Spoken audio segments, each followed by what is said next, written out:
Morning Date. Welcome to another edition of Morning Date, a segment where I get to sit and chat with outstanding figures from all fields and all walks of life. And today, I sit down with Korean-American actor, comedian, and writer Danny Cho. You know what I noticed about Latinos? They cannot pronounce their Y's and J's. But no one talks about it. Well, today at Comedy Time, I am. My neighbor Raul comes up to me and goes, "Hey, Daniel, I have a question for you." I'm like, "What's the question, man?" "Do you like use?"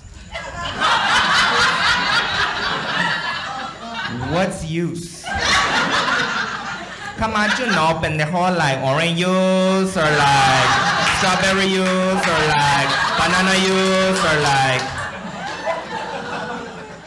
Danny Cho, welcome to Morning Special and welcome to Morning Date. Morning. Hey, thank you for having me. It is early for me. It is the morning, isn't it? Welcome back to Korea. Oh, I love coming here. I come here once a year. I feel like I'm kind of, I don't want to say I'm back home, but I feel like a white person does in my country. Okay, when did you come here for the first time? 2010. That was it, just 2010 for the very first time? Yeah. You were born and raised in L.A.? Yes, sir. And it took you that long to come to Korea. That's interesting. Why 2010? Why not 2005 or before that? I mean, you know, like a lot of my friends, they went for you know, they went to study in college, or I don't want to say study, but, you know, like they would go from like the Yonsei program. But for me, it was like, you know what, I'll just make money during the summer. Yeah. And then I finally got a chance to come out here because I realized that I got to see the world and I got to start from where my parents are from. Yeah, sure. And so 2010 was that when I first got here. Parents never pushed you to come before that? They never went. So they immigrated to the States in 78 and They've never come back? Yeah. Wow. I forced them recently. Yeah. I was like, yo, you got to go back. What did that feel like for them? Actually, they didn't like it Really? because they expected it to kind of feel like how they left it. Okay. Which is Quite different? yeah. It is weird because, you know, like I realized that my Korean culture that I learned from my parents is 1978 Korean culture. But, you know, you guys are, you know, Korea over here it's more futuristic. Yeah. Really. Very modern. Yeah. Yeah. Can you introduce yourself to our listeners, please? Hey, listeners, my name is Danny Cho. I'm a stand-up comic, actor, and writer. You know, I'm from LA, born and raised, and I used to be a business consultant, but like a very terrible Korean son, I decided to give that up to become a entertainer, really. You fell in love with comedy your first stand-up bit was in high school. Yes. But you fell in love with comedy before that? High school is when I understood what comedy was, but I think inadvertently, the first time I made people laugh, like a group of people laugh out loud, was when I was in the second grade.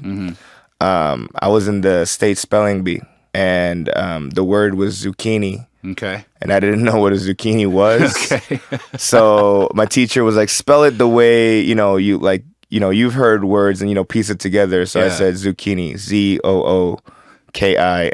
Yeah, like something like revealing clothing you wear when you see animals in a park. Yes. Yeah. And so they started laughing, and my parents weren't too happy that I lost the spelling bee.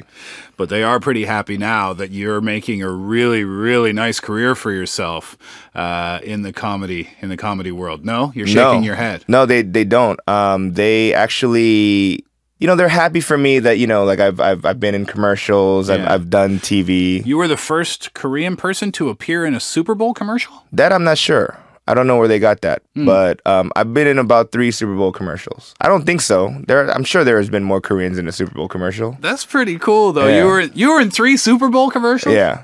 Which ones, without saying the brand names? There was one I did recently. It was for a glue company, where I was dancing with a fanny pack on. Yeah. There was one where it was a beer company, and then there was one where they sold domain. Web like domains. website Yeah. That's got to be pretty cool, though. Yeah, I mean, you know, it's funny that, like, I didn't know so many people had my phone number until when it airs, and they all text me, and I'm like, man, I don't got unlimited data. What are you doing? Right? So, is it easy to be a comedian? I would say no. I would say that there's a lot of factors. I mean, obviously you got to be funny, but it takes a while to find your own voice. Because in the beginning, everyone tries to imitate who they admire. Sure. Right? So, if you listen to all the urban comics when you're growing up, then you're going to try to act like Eddie Murphy, Chris Tucker, Chris Rock. And then, nowadays, I'm assuming you'll go to like the Bill Burrs and the Louis C.K.'s and whatnot. So it takes a while for you to find your own voice.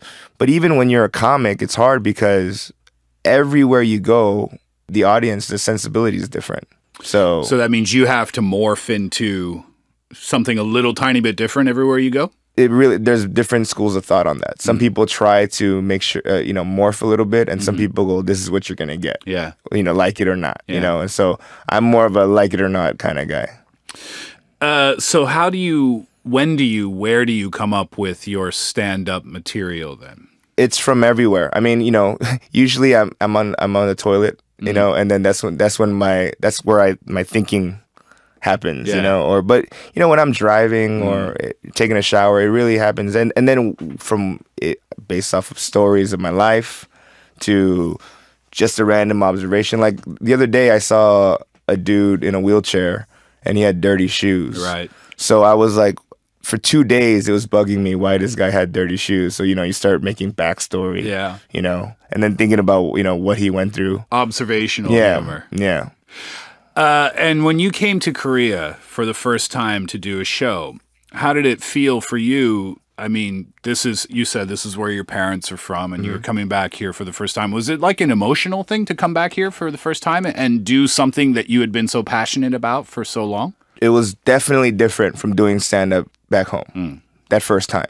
I mean, now it feels the same, but that first time was just, just getting out that airport and then, taking that bus, to the city and you're just watching everything and you're like, oh my God, everything's in Korean and it's big. And it felt weird because, my parents are airport babies. So my dad's from Gimpo and my mom's from Incheon, right? Okay. So I'm like looking at it going, whoa, what's this? What's that? And then it was just crazy to have a show in a country where I didn't know that they would understand me. And thankfully all the people were expats and Kyopos and stuff like that. So they a lot of them showed up to that first show. Have you ever thought about doing a show in Korean? The concept of stand-up comedy doesn't exist in Korea. So I'm not sure. I mean, and translating my material in Korean I don't think would be a good idea because it's already filthy enough. Not necessarily translatable. Huh? Yeah. We're going to listen to a song. This is from a personal friend of yours, and actually, I know this guy as well. Tell us about the artist. Big Phony, Bobby Choi. Yep. He is a good friend of mine, and I've known him for decade plus, and he's actually out here in Korea, and he's been out here for the last 6 years performing all over the world. But he's also shooting a movie. And that's why I'm also here, because it's about him, and I'm here for moral support. Yeah. And so, this one's for Big Phony. Very nice. Introduce the track for us then. You're listening to I Love Lucy by Big Phony. Today I'm chatting with Danny Cho, Korean-American actor, comedian, and writer here in Korea. So when you go and do a show in another country, do you do a little bit of prep work about that place to maybe kind of slide it in there? It's like when a band does a show, like, oh, hello, Seattle, and the crowd goes crazy. Like, do you find out anything about Singapore or maybe Kuala Lumpur or something before you go do a show there? I typically try to, if I'm doing a show like internationally, I try to get there a day or two before. Yeah, good idea. And just kind of soak something and just observe what's going on. Yep. So makes it more relatable for the audience there, I guess, right? Yeah. Of course, comedy is big here in Korea, but as you mentioned before, stand-up comedy is not really a part of the culture here. But is there a difference between a gag man and a comedian?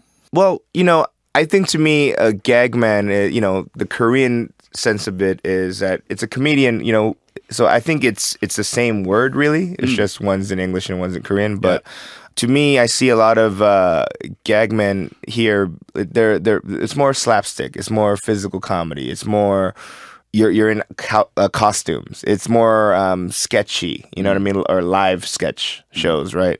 Well, comedians that especially in the States. I mean, or in the Western countries, you see stand-up comedy, you see improv, right?